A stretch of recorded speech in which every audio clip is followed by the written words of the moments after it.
go to a back three. They'll push Alvaro Pereira on down the left-hand side, Maxi Pereira on down the right. As I mentioned before, kick-off at the start of the second half, would they change their system, try and match up with Italy? And there's the prospect they could do that with that substitution Tavares has made.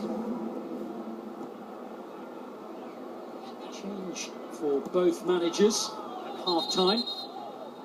Get confirmation, but it looks as though an injury to Balotelli has forced him off. Looks as though it's tactical for Oscar Tavares, and already a yellow card has been brandished. Alvaro Rios incurring the wrath of the Mexican referee. He's not one of those already on a yellow card. He is now, but he will not miss the next match because of an accumulation. From Verratti, who looked impressive at times during the first period. Now there's even greater onus on Immobile to really come out of his shell. He was looking a little tentative at times during the first half. This is the foul by Alvaro Rios on Verratti. A little unlucky, I think, to get the yellow for it. But, no hesitation from the Mexican referee. Alvaro is a real bulldog of that central midfield. He loves to get his challenges in. But you're right, I don't think that was necessarily that bad a challenge, and I think even he looks surprised to be booked.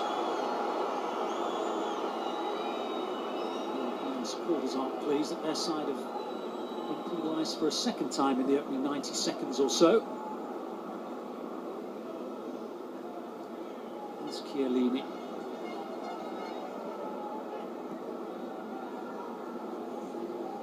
Zali. Verratti.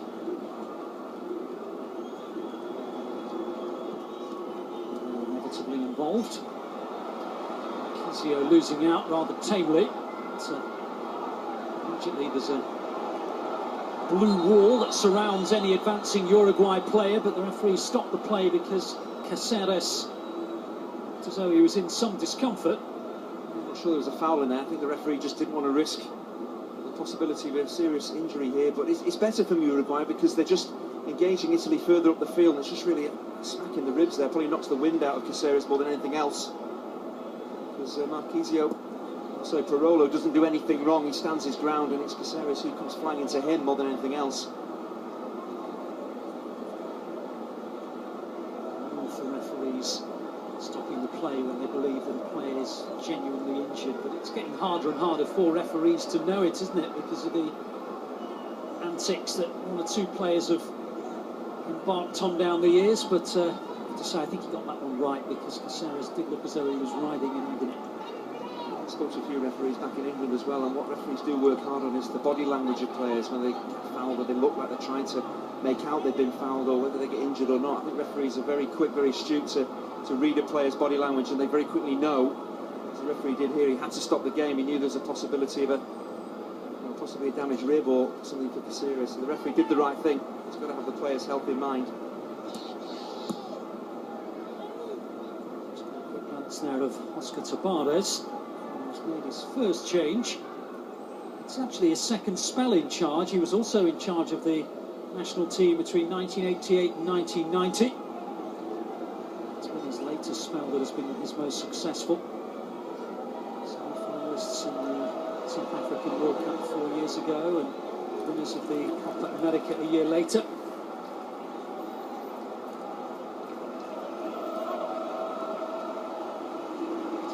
Careful, the side are going to exit at the group stage around about 40 minutes or so time.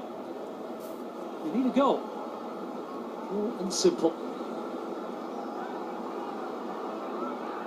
Rodriguez trying to barge forward, tackling Barzagli.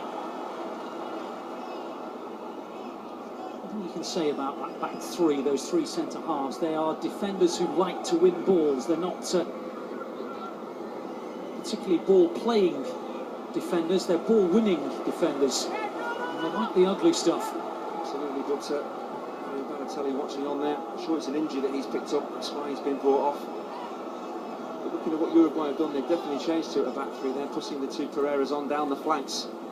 It's so important that you play that system. Is once the ball goes into midfield, you have to keep hold of it. Italy have better technical players in Pirlo, Marchisio and Verratti. When the ball goes in there, they can keep it I think Arevalo, Gonzalez, and Rodriguez can kick the ball as well for Uruguay as the other three do for Italy. Well, he's dispossessed there. Now guides it forward. Away by Bonucci. Buffon together.